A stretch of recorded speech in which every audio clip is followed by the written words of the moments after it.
Pessoal, bom dia, tudo bem com vocês? Estamos aí em mais uma semana de nossas videoaulas, né? Espero que possa ter sido aí bem proveitoso para vocês. É, Estamos aí a cada dia buscando melhorar, né, para vocês, para que vocês possam ter acesso aí a todos os conteúdos, tá?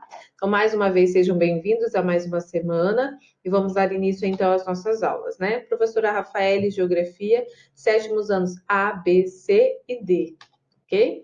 Então, o capítulo que vai ser trabalhado, Natureza Brasileira, Geologia, Solo e Relevo. É o capítulo 3. Você pode depois se organizar para os seus estudos, pegando o capítulo 3 e dando uma olhada, né, nessa parte que vai tratar da geologia, do solo e do relevo. O tema da aula de hoje, geologia, formando e transformando as paisagens brasileiras. Então, quando se trata da geologia em si, ela vai, né, contribuir ali para todo um processo de formação dessa paisagem, né? Então, nós temos aí representada essa geologia, tá? E aqui nós sabemos que cada região, cada estado, cada país, nós já estudamos aí o conceito de região, né? Vimos também os domínios morfoclimáticos apresentados para vocês, e nós já temos conhecimento que cada região, cada país, cada localidade, ela vai apresentar ali características de paisagens que elas são diferentes, em que estão em constante transformação e também são diferentes entre si, né? E nós temos, obviamente, a ação humana que contribui para essa modificação, e nós temos também a natureza interferindo em todo esse processo, interferindo em toda essa diversidade, né? Por meio dos seus elementos, produz variações em intensidades diferentes de acordo com o grau da sua interferência ou da sua influência, né? Sobre as paisagens que são regionais, certo? E aí nós falamos então que um desses aspectos, né, da natureza que interfere na formação e transformação da paisagem do nosso país, né, e de fora também, é a questão da geologia. Então, a geologia, ela acaba contribuindo aí diretamente para esses aspectos, né, vão interferir nessas formações aí que elas são diferenciadas. E nós temos uma representação da camada da litosfera, atmosfera e hidrosfera. A junção desses três elementos vão nos dar aí uma característica da biosfera, né? Que envolve todo esse planeta. Temos também ali a presença do manto, do núcleo, né? Que representa essa junção ali de toda essa geologia, né? E por isso que nós estamos aqui para entender um pouquinho melhor, né? Então, nós vamos falar dessa palavra geologia. Geologia, ela vem do grego, né? Deriva lá do grego. Geo significa ali a terra e logos, palavra, né? E essa palavra faz referência à razão. A geologia é uma das ciências da Terra, né? Um estudo aí das ciências da Terra. Vai estudar o quê? Crosta terrestre, a matéria que a compõe, seu mecanismo de formação, as alterações que ocorrem sobre ela e a estrutura que a sua superfície possui, né? Então, a geologia ela vai estudar todas essas características, principalmente da nossa crosta terrestre, né? E as formações com essas partes ali que compõem a nossa superfície, tá? Se tratando então da estrutura do nosso território brasileiro, a realização de estudos direcionados ao conhecimento geológico, ele é de extrema importância, né, para o Brasil e para outros países, por conta de qual motivo? Para nós sabermos ali quais são as principais jazidas minerais e a sua quantidade presente no subsolo. Uma vez que você conhece aquilo que está presente no seu subsolo, né, qual que é tem-se esse conhecimento geológico, essa informação ela vai proporcionar ali o racionamento da extração de determinados minérios de maneira que não comprometa ali a sua reserva para o futuro. Uma vez que você conhece o que está no subsolo, você vai racionar a utilização desses minérios também e da extração de ambos, né? Então, aí nós vamos falar um pouquinho de cada um deles, tá? Primeiramente, como é que se deu aí a formação desse território? Nós temos, então, aqui a placa sul-americana, nós já falamos aí da questão das placas tectônicas, né?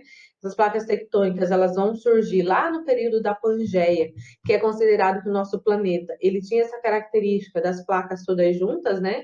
Ele passa por uma movimentação ao longo de milhares e milhares de anos, que vai dar aí a origem, então, dos nossos continentes, né? Então, aqui nós temos o Brasil presente na placa sul-americana, faz ali o encontro com a placa de Nazca, né? Essa aqui é a placa de Nazca, e nós temos também aqui ao norte essa placa caribenha, né?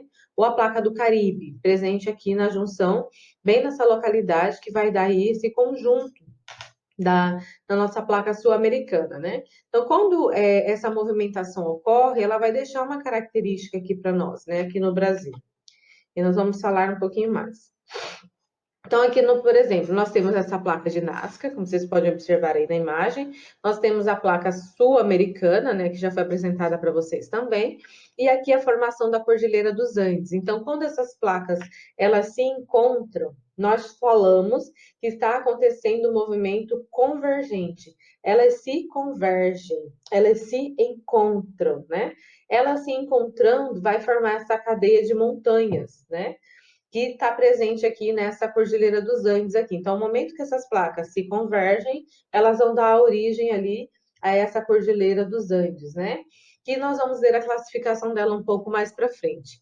E aqui está escrito para vocês fossa do Peru e do Chile. Essa fossa representa a profundidade ou as profundidades oceânicas que nós temos aqui próxima do Oceano Pacífico, certo? Como a gente observa aqui nas características em alto relevo, né?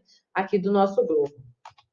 E aqui, para representar ali essa movimentação, nós sabemos que, enquanto nós estamos aqui participando da nossa aula, esse magma ele está em processo a movimentação no interior do nosso planeta, chamado ali de movimentos convectivos, né? E esses movimentos convectivos é o magma que ele fica ali em oscilação, esse magma que é líquido, né? Como a gente pode observar. Por isso, em algumas localidades, nós temos, então, erupções vulcânicas, né? E aqui a formação, então, dessa cordilheira, que é a Cordilheira dos Andes, e a movimentação ali das águas. E só para a gente ter uma noção, né, de como é que se organiza. E aqui, então, nós temos a classificação principal, que foi elaborada por Jurandir Ross, né, um geógrafo muito importante também, que ele vai nos dar ali a classificação, basicamente, de todo esse território. Então, nós temos áreas compostas de bacias sedimentares, que é essa cor mais clarinha aqui. Nós temos faixas que são compostas de faixas de dobramentos do ciclo brasiliano, né, ou simplesmente ali dobramentos. Essas faixas de dobramentos representam essa cor verde. E nós temos as coberturas das bacias sedimentares. Então, nós vamos falar de uma por uma delas, né, dessa formação ali. E também a existência dos crátons, né, pré-brasilianos, com característica amazônica, né, a parte aqui do São Francisco, o sul rio-grandense, todos eles distribuídos aqui, né, por esse mapa elaborado, essa estrutura geológica, na verdade, elaborada por Jurandir Ross, né. Se a gente quiser, por exemplo, ter uma noção do que seria esse marrom, né, esse marrom um pouquinho mais claro que predomina aqui no mapa, que pega ali parte da região norte, né, parte também do estado de Mato Grosso, são as áreas ali representadas como os crátons pré-brasilianos, né, e coberturas também sedimentares, que estão compostas ali por toda a distribuição, certo? Continuamos então. O primeiro que nós vamos falar, então, aprendam aí. O primeiro, né, para a gente aprender, escudo cristalino, certo? Os escudos cristalinos são estruturas geológicas mais antigas, formadas no período pré-cambriano, né, ou na era pré-cambriana, e início da era paleozoica, presentes na crosta terrestre. Então, a configuração que nós vamos ter desses escudos cristalinos, pessoal, nós temos apresentado aqui na imagem, né? Eles lembram mesmo como se fossem ali esses escudos, parece uma área de proteção, podendo ser também de forma ondulada, que nem a gente observa aqui na imagem também, certo? E aí nós temos um resumo das principais características desses escudos cristalinos, tá? O primeiro deles, a formação ela é muito antiga, principalmente no período pré-cambriano. Então, nós temos aqui a consideração, só para a gente ter uma noção, nós estamos falando de aproximadamente 542 milhões de anos atrás, né? 542 milhões de anos atrás da formação desse período pré-cambriano, né? Conhecido ali também como o período do Super-Éon, que a gente vê ali caracterizado no período pré-cambriano, tá? Presença de minerais metálicos e não metálicos, presença de rochas magmáticas e rochas também que são metamórficas, baixa incidência de atividades sísmicas, terremotos, ou seja, área de estabilidade tectônica. Então, nessas áreas que nós vamos ter aqui, a presença desses escudos cristalinos é uma área de estabilidade. Não apresenta ali tanto vulcanismo, tanto terremoto que nem a gente vê em outras localidades do planeta, tá? A ausência da cobertura sedimentar. Então, nós temos características de rochas que são de características sedimentares. Nós vamos falar dela um pouquinho mais para frente, tá? Presença de áreas que sofreram longos períodos de erosão. Então, se nós observarmos aqui bem na imagem, né? Esses escudos cristalinos aqui, eles passaram por processos erosivos que deu característica aqui essa baixa, né? Esse terreno um pouco mais baixo aqui, que é chamado de depressão, e a gente também vai falar mais para frente, tá? Então, seguimos.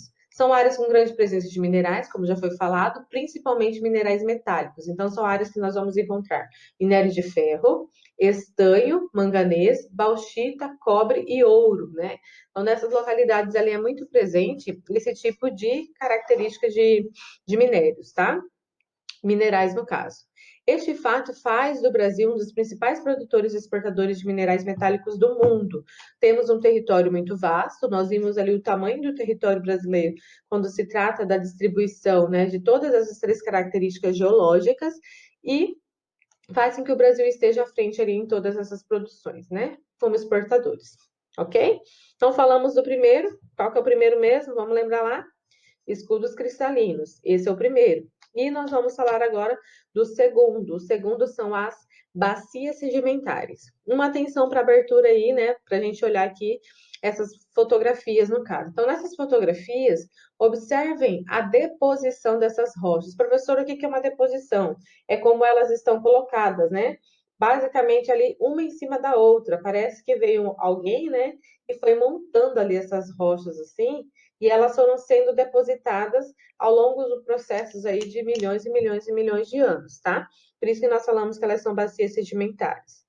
Essas bacias sedimentares são outro tipo ali de estrutura geológica, caracterizada pela sua presença de áreas de depressão, resultantes do acúmulo de sedimentos, partículas de rochas, formando várias camadas de rochas sedimentares. Então, aquilo que eu disse, né? Vai formando uma camada, forma uma outra camada, nós temos ali essa estrutura geológica. Essa composição estrutural é importante por tornar possível a formação de fósseis e combustíveis como o petróleo e também o gás natural. Então, nessas áreas das bacias sedimentares, geralmente são áreas muito produtoras de petróleo e também do gás natural. Por quê, professora? Porque são as bacias sedimentares que são capazes ali de armazenar, né, todo esse minério aí, toda essa composição do petróleo e também do gás natural, ok? Falamos do primeiro, qual que é o primeiro mesmo? Vamos recapitular, para quem não lembra mais, né? Escudos cristalinos, com uma característica. Segundo, bacias sedimentares. Terceiro, né? Dobramentos modernos. Então, a gente está falando aí da terceira característica geológica presente aqui no Brasil também, tá? Então, nós temos ali, presente aqui na América do Sul, tá? Em algumas localidades a gente vai ter essa característica de dobramentos modernos também, certo? Os dobramentos modernos também são chamados de dobramentos terciários ou de cadeias orogênicas. São um tipo de província ou estrutura geológica que, como o nome indica, possui uma formação mais recente, né? Nós vimos que as duas anteriores, elas aconteceram aí num período um pouco mais antigo. No caso dos dobramentos modernos, considera-se ali, então, a formação, né, de cadeias ali mais recentes. Então, esses dobramentos consistem nas grandes cadeias de montanhas existentes no nosso planeta, como a Cordilheira dos Andes, presente na América do Sul, né? Os Alpes, presentes lá na Europa, as Rochosas, presentes na América do Norte, a Cordilheira do Himalaia na Ásia, né? Entre outros casos aí que vão acontecendo também a existência desses dobramentos, tá? E aqui nós temos, então, a representação que nós já vimos lá no início da aula, né? A movimentação dessas placas tectônicas, né? Aqui lembrando que como as setinhas, elas estão ali indo de encontro, uma setinha com a outra, está acontecendo um movimento que ele é convergente. Então, quando elas se encontram, elas vão formar ali essa característica desses dobramentos modernos, né? Então, um exemplo de dobramentos modernos que a gente encontra aqui na América do Sul é a nossa famosa Cordilheira dos Andes, ok? E aqui, né, para quem já visitou, para quem teve a possibilidade aí de fazer uma visita até a Cordilheira dos Andes, ela é um exemplo dos dobramentos modernos. Vejamos que nós temos ali áreas de elevadíssimas altitudes, né, formando ali esse conjunto, essa cordilheira de montanhas, presente ali também na América do Sul, na Europa, né, como, como exemplo que a gente pode observar. Beleza. Falamos de todas essas três características, né? Os dobramentos modernos, os escudos cristalinos e as bacias sedimentares, ok? E com isso, nós vamos ter ali uma classificação dos recursos minerais aqui no Brasil. E é possível por conta também da classificação do relevo, né? Temos ali um território, esse território ele vai levar em conta fatores como altitude, a questão do tectonismo, que no caso ali são a movimentação das placas tectônicas, processos de intemperismo e erosão. Professor, o que é intemperismo? As rochas, nós sabemos que elas passam por um processo de intemperismo até ela se originar como característica do solo. Então, o intemperismo, eles são processos que ocorrem através da chuva, do sol. Imagina uma camada de rocha que ela está exposta ali há mais de 200 milhões de anos à ação do vento, à ação do sol e à ação da chuva. O que é que vai acontecer com essa rocha, né? Nós fôssemos fazer um experimento e analisar ali. Óbvio que a gente não ia sobreviver 200 milhões de anos para ver o resultado, né? Mas essa rocha ela passa ali por um processo de desagregação, tá? Essa rocha ela passa por um processo de fragmentação. Então nós temos a ocorrência ali de um processo de intemperismo que vai ocasionar os processos erosivos, né? Vai formar ali aqueles populares buracos enormes que a gente enxerga ali no relevo, tá?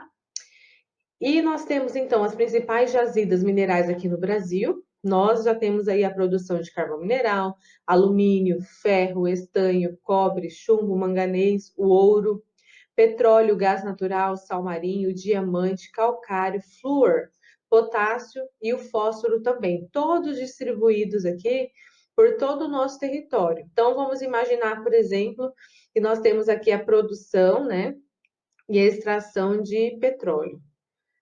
Se fôssemos encaixar essa extração de petróleo, eu falei também lá atrás, qual é o tipo de característica geológica que vai produzir esse petróleo? Perdão. Nós temos então as bacias sedimentares. É somente nas bacias sedimentares que nós podemos encontrar esse tipo de produção, né? E as outras ali estão riquíssimas na questão do ouro, né, do diamante, e assim, né, vai acontecendo a distribuição por todo o território brasileiro, certo? E agora nós vamos falar, né? Falamos ali das três estruturas geológicas importantes para o Brasil, e agora nós vamos falar de três estruturas também principais das formas de relevo, tá? Umas três são a estrutura geológica e as outras três são as características das formas de relevo. A primeira delas, nós temos então os planaltos, né? Os planaltos brasileiros apresentam geralmente superfícies pouco onduladas, em alguns casos nas bordas há escarpas, isto é, degraus de um terreno, né, que pode atingir ali desníveis que são um pouco mais elevados. Então, nós temos o exemplo aqui de Chapada dos Guimarães, todas as fotografias são de Chapada dos Guimarães, né, que vão apresentar essa característica de planalto. Então, essa parte aqui superior, que aparece nas três imagens, são consideradas aí os famosos planaltos, né? Nós teremos em outras localidades também, como Chapada dos Guimarães, né? Eu já disse para vocês, a Chapada dos Veadeiros em Goiás, a Chapada Diamantina na Bahia, e temos também a Chapada das Mesas presente no Maranhão, tá? As depressões. As depressões brasileiras são áreas que frequentemente apresentam inclinações suaves, já que são terrenos que sofreram a continuação ali, sofrendo um forte processo erosivo. Muito se estende a partir das bordas dos planaltos ou das bacias sedimentares. Então, vejamos aqui um exemplo. Temos áreas aqui de planalto, acabamos de verificar na outra imagem, né, áreas de planalto, e essa profundidade aqui do relevo são as chamadas depressões, né? Aqui, essa profundidade do relevo são as chamadas depressões, que nem a gente vê também na terceira imagem, tá? O próximo é referente às planícies. Então, as planícies são as formas de relevo aplanadas com altitude inferior a 200 metros. Essas extensões de terreno plano são quase sempre ali cultivados, eles são utilizados para a questão do cultivo, né? As planícies representam a menor área ocupada entre os três compartimentos do relevo, então, entre os três, ela acaba sendo a menor. Ocorre uma faixa junto ao litoral do país, ao longo das margens do Rio Amazonas e os seus formadores, na região do Pantanal Mato Grossense e nas margens do Rio Araguaia, né? Então, eu trouxe aqui uma representação do nosso Pantanal e assim nós finalizamos a aula de hoje, né? Com essas 3 características. Separem depois no caderno de vocês, né? Áreas de formação de estruturas geológicas e 3 características do relevo que nós encontramos aqui no Brasil, que são coisas distintas, né? São situações diferentes, tá? Elenque lá no seu caderno as 3 estruturas geológicas principais que nós podemos encontrar. E elenque no seu caderno também as 3 características de relevo, tá? Por enquanto é só, muito obrigada. Até breve, até a próxima aula, a gente vai se falando, ok? Obrigada, galerinha do bem. Juntos por um sonho aí. Abração.